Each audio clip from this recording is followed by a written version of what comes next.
Yo, halo adik-adik, udah hari Senin lagi nih cuy. Bentar, ini Idul Adha ya?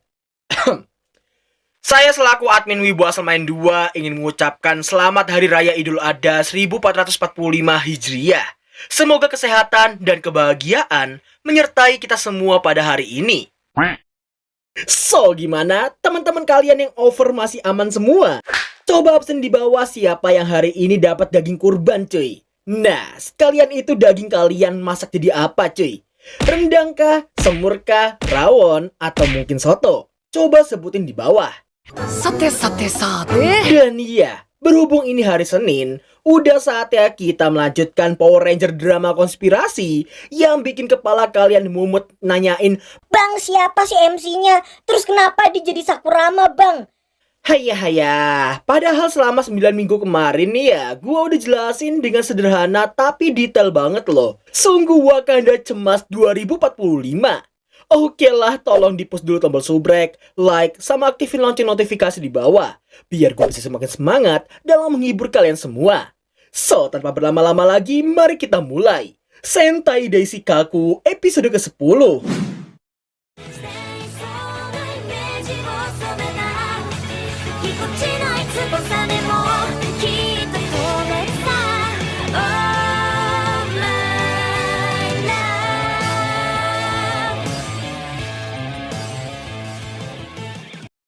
Scene berlanjut menampilkan Blue Keeper yang punya kesabaran setipis tisu, mendesak Sisi untuk segera membawa mereka ke tempat bosnya.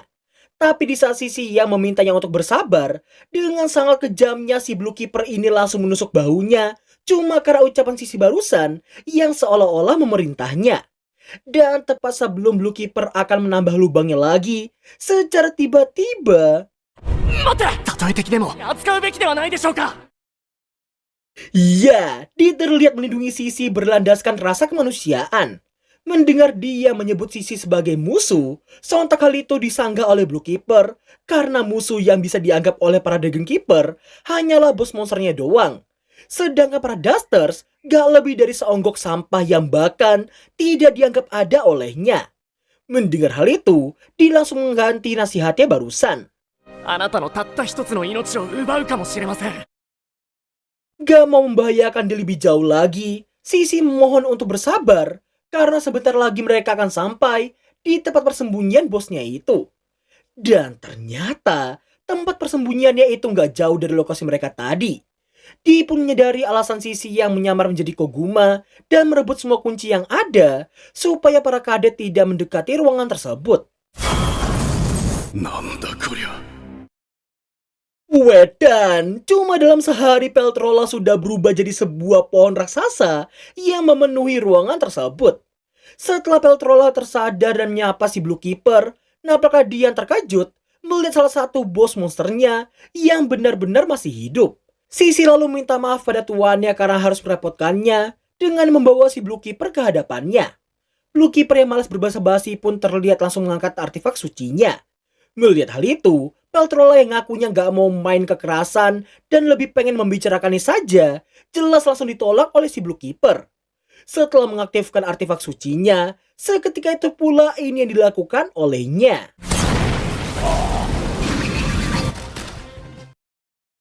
Mengira Peltrola sudah mokat, tapi ternyata dia masih hidup, sembari suaranya masih bergema ke penjuru ruangan itu. Dirinya mengaku sebagai wujud yang tak akan bisa dibunuh dan jauh melampaui para Dragon Keeper sekalipun.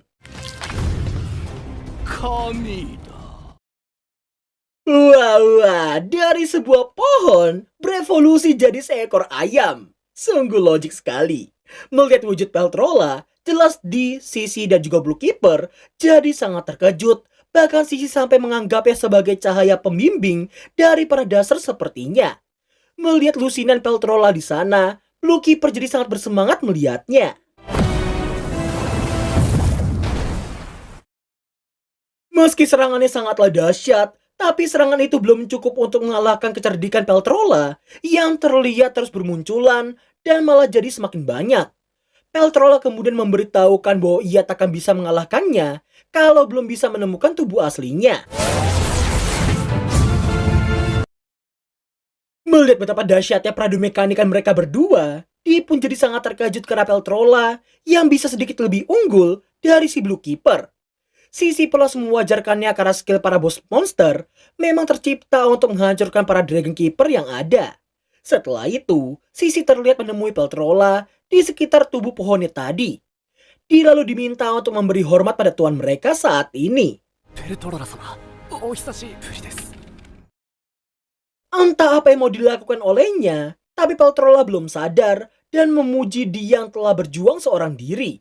Dirinya bahkan berterima kasih pada Di yang telah melindungi benteng mereka selama para bos monster nggak ada di sana.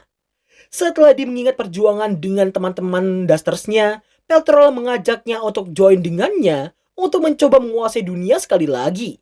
Meski tawaran dan kesempatan sudah ada di depan matanya, tapi ketika Peltrola ingin menghabisi Blue Keeper dan menghabisi para kadet, secara tidak terduga inilah keputusan yang diambil olehnya. 手が滑って刺しちゃいました。 Rupa-rupanya, dia melakukan pengkhianatan dengan menikam bosnya sendiri dari belakang. Dia beralasan tangannya lagi licin sampai tergelincir menusuknya seperti itu. Peltrola yang merasa dihianati pun langsung amuk-amukan, tapi dia nggak peduli sama sekali, malah semakin berani melakukan aksinya itu. Aksi dia yang baru aja membunuh salah satu tubuh tuannya, jelas hal itu membuat Sisi jadi sangat emosi dan menerjang dia masih belum sadar dengan kelakuannya sendiri. Meski dia sempat mempercayai Di usai melihat perjuangannya melawan sang Blue Keeper sebelumnya, akan tetapi apa yang dilakukannya barusan sungguh sangat tidak termaafkan sama sekali. Dirinya jadi mempertanyakan apakah Di adalah rekan mereka atau bukan. Di pun tersentak dan mengingat Koguma yang sepertinya telah ia anggap sebagai rekannya. Tapi meski begitu, Di tetap menyangkal dan mempertanyakan tentang dirinya sendiri. Sisi lalu mengancam Di untuk menentukan ada di pihak manakah si Di ini, monster ataukah manusia. Sementara itu, Peltrola yang belum mati terlihat mengakui kehebatan Blue Keeper yang bisa menghabisi selusin tubuhnya. Sampai akhirnya... 全てが本体だ。 Oh, rupanya Peltrola berbohong soal tubuh aslinya. Karena yang sebenarnya ialah semua Peltrola yang dilawan oleh si Blue Keeper sejak tadi ternyata adalah tubuh aslinya. Dan selama ada satu tubuhnya yang masih hidup, dirinya takkan pernah mati dan berniat keluar ke permukaan lewat lubang yang diciptakan oleh Blue Keeper sebelumnya. Namun ketika Peltrola yang merasa cahaya permukaan terlalu silau, ternyata... 私たちの中に遠慮はいらねえ。 Setelah Yumeko dan para ranger datang, mereka terlihat akan menggempur sosok Peltrola menggunakan replika artefak suci mereka masing-masing. Tokita dengan Yamata no Orochi, Nadeshiko dengan Amaterasu Omikami, Yumeko dengan remote control Tsukuyomi, dan Hisui dengan rahang Ukemochi no Kami. 早送り。 Sesaat setelah Hisui memakan tembakannya si Peltrola, di sini Peltrola dibuat sangat terkejut karena si Hisui yang ternyata mengenalinya meski dia bukan salah seorang Dragon Keeper sekalipun. Dirinya menebak si Hisui ini adalah anggota regunya si Green Keeper. Hisui langsung membenarkannya dan menambahkan bahwa dirinya adalah spesialis pembasmian monster via operasi rahasia. Setelah mereka menghindari serangannya si Peltrola mini, Tokita diminta untuk segera melancarkan serangannya ke arah si Peltrola. 大丈夫？ 君は Sepertinya Peltrola mengenali sosok Yumeko nih cuy. Tapi sayangnya kita semua nggak ditampilin dan Shin malah berpindah ke Blue Keeper yang baru aja menggunakan teknik Kuramitsuha miliknya. Melihat segitu banyaknya tubuh yang berhasil ditumbangkan olehnya, Peltrola berniat memanfaatkan Sisi untuk dijadikan sebuah perisai hidup. Setelah berdiri di belakangnya Di dan juga Sisi, dirinya berniat mengeluarkan ulti sejati dari seekor bos monster sepertinya. Tapi yang terjadi... 盾にして Singkat cerita, setelah dipingsan akibat benturan tadi, kita akan diperlihatkan dia ngehalu pas udah berhasil menghancurkan Ranger Force suatu saat nanti. Kejayaan, kekayaan, tapi masih rendah hati dan mengampuni umat manusia. Menikmati makan bersama Sisi dan bahkan memberi pujian pada chef pribadinya itu. Yang bahkan Usukubo dan teman-temannya pun diundang untuk jamuan makan bersamanya. Dan diperlakukan sangat istimewa meski mereka adalah penghuni permukaan. たらふく食って一生の思い出としろ。 Setelah ngeflexing semua kekayaan serta kepopulerannya saat ini, Di membayangkan betapa irinya semua teman-temannya pada dirinya. Setelah cukup banyak berbincang, secara tiba-tiba Peltrola muncul mengacaukan semua hal yang ada. Safe pribadinya dibunuh hanya karena hidangan yang tersajikan adalah hidangan hewani. Iya, kalau ini sih wajar ya. Peltrola kan bentuknya ayam, cuy. Lalu dia juga membunuh dan membuat Di menyaksikan kematian teman-temannya di sana. Gak lama kemudian, Sakurama muncul untuk memberikan selamat padanya karena impian Di untuk mendominasi dunia akhirnya telah terwujud. 世界征服です。そんなことがしたかったわけじゃない。違いません。 Kalau kita lihat dari sanggahan Di barusan, kayaknya si Di ini sebenarnya ingin menguasai dunia tanpa membunuh satupun warga sipil di sana. Dan Ranger Force adalah satu-satunya organisasi yang sangat ingin ia hancurkan. Sakurama lalu memberitahukan dominasi dunia yang dipimpin oleh bos monster hanya akan bunuh semua orang yang pernah dekat dengan Di. 共に正していきましょう。 Setelah terbangun dari pingsannya, Di berusaha menghentikan dan menyadarkan Sisi bahwa Peltrola benar-benar telah meninggalkan mereka. Melihat betapa menyedihkannya si Sisi ini yang sudah nggak memiliki tujuan hidup lagi, Di pun sangat muak dan mengucapkan satu kalimat pendek yang menggambarkan siapakah mereka yang sebenarnya. 俺は怪人だ。 Singkat waktu, nampaknya Sion yang baru aja tersadar dan sedang dibopong sama Ishikawa serta Akebayashi. Setelah mereka memberitahukan monster yang datang menyusup ke fasilitas mereka saat ini, keempatnya masih sempat-sempatnya membahas soal pradumekanikan yang tidak dapat mereka menangkan sebelumnya. 鍵を奪う資格はない。お前変なとこで真面目 Setelah itu, nampaknya Ishikawa yang meminta maaf pada Sion dan yang lainnya. Dan ketika Yukino yang seperti melihat ada orang dari kejauhan, dirinya langsung berlari menghampiri dengan niatan meminta perlindungan untuk dirinya serta teman-temannya itu. Namun ternyata 人違いだったみたい entah apa yang terjadi. Peltrola nggak menyerang si Yukino, sedangkan si Yukino sendiri nggak memberitahukan apa yang ia lihat kepada teman-temannya. Meski begitu, Sion yang punya firasat pun langsung meminjam Dragon Gadgetnya si Akebayashi untuk mengejar sosok yang ia lihat barusan. 借りるぞ。行かせちゃダメな気がする。 Seperginya Yamato usai melihat Peltrola mini, Usukubo yang mau ngajakin Sippo untuk segera mengikutinya pun malah mendapati Sippo yang kembali kehilangan semangatnya usai melihat ada Shiko dari kejauhan. Sementara itu, Yamato akhirnya berhasil menemukan Peltrola mini serta yang ori. Tapi ketika dia ingin menerjang keduanya, Peltrola mini terlihat akan menembakkan laser ke arahnya. Namun sesaat kemudian, 誰だ。お前の敵だ。 setelah Sion dan kawan-kawan berkumpul, Peltrola menyadari bahwa mereka semua adalah kadet, seperti si Koguma yang kemarin dia habisi.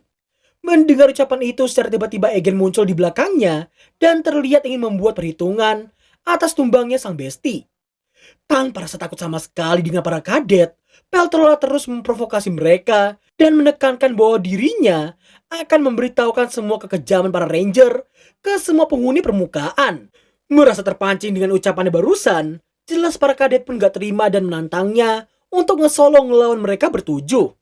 Di tengah ketegangan yang sedang terjadi, Di muncul dari balik kegelapan dan mengatakan dalam hati bahwa dirinya akan menghancurkan semua hal yang menghalanginya di depan.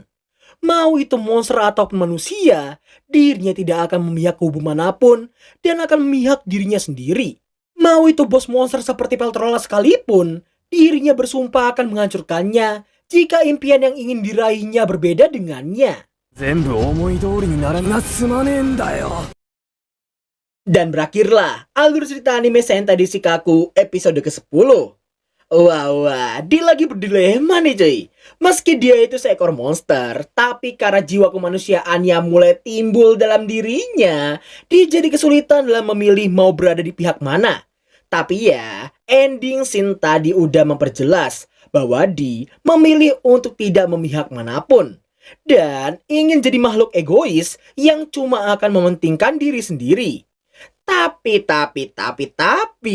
kalau di manga CD ini masih merasa punya tanggung jawab yang sangat besar untuk melindungi semua koloninya di benteng. Karena apa? Dia ngerasa teman-temannya di koloni itu adalah teman seperjuangan, teman satu tetes air matanya yang telah berjuang bersamanya selama bertahun-tahun lamanya. So, karena drama kena, actionnya juga kena, 9,0/10. Cukup cocok untuk episode kali ini ya. Ya, segitu mungkin. Oke lah, mari kita tutup video kali ini. Thanks buat yang udah nonton sampai akhir video dan sampai jumpa di episode ke-11 di minggu depan nanti. Bye-bye.